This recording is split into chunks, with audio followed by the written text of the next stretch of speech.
I want to congratulate the President for appointing the Honorable Wandai and John Mbadi as CSS in his government. I think this is a good indicator so that we have a more cohesive society, a more united Kenya, where all ethnic communities feel that they are part and parcel of the process.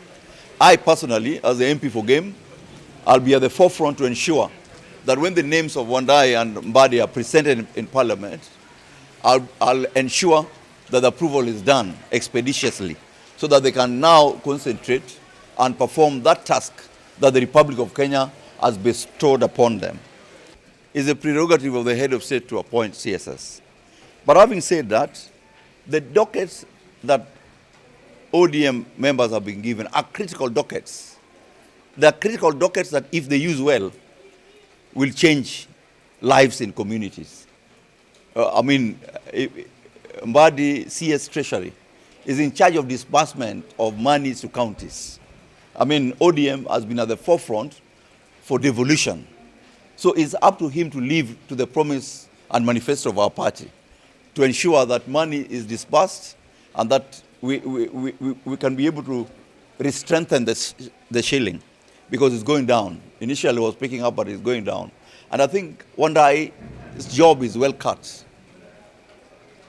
If you look at the survey that was done last year, energy sector, it is only in Nyanza that we have a coverage of electricity distribution of about 40-30%. In Central, they have 90, 98, 100%. It will help him now to ensure that constituencies in Nyanza get up to the level of where Nyeri is, where Kirinyaga is, where Othaya is, by ensuring that our constituencies, and Nyanza in particular, have 99 or 100% coverage. Normally in a football team, it does not matter. It matters the team spirit. So they're not going to work alone. They're going to work with technocrats. One day we'll have technocrats in the Ministry of Energy. Mbadi will have technocrats. For example, let me give you an example. We now are doing site characterization in Lamu, where we are identifying where we are going to build a nuclear plant. Okay? One thing that then the Honorable Wandai will do is to ensure that either decide on a Rosatom scheme or a Korea scheme so that they can come and build a nuclear research reactor. And this will help even in research, biotechnology down here in Nyanza.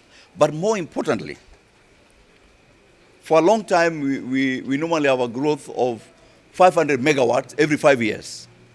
In 2017, the production was 1787 megawatts.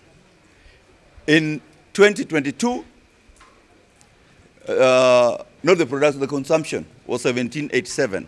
In 2022 now, we are 2300 megawatts. The total production in the country is 2,900. What should Wandai do? To think far and ensure that we can invest, even here in Yala, to have another generating plant so that we can keep up with the growth of this country in terms of electricity distribution and consumption.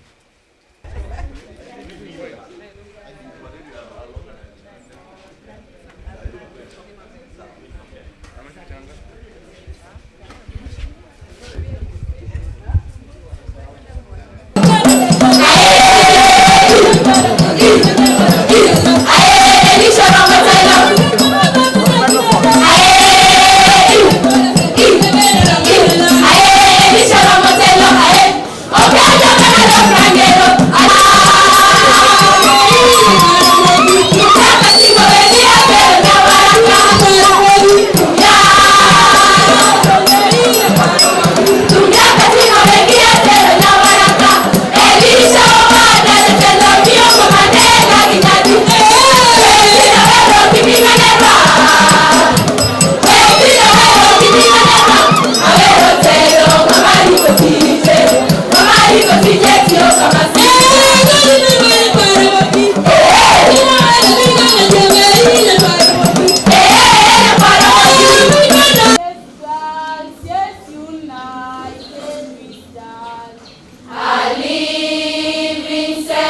I want to tell you that Nyawara is a special school.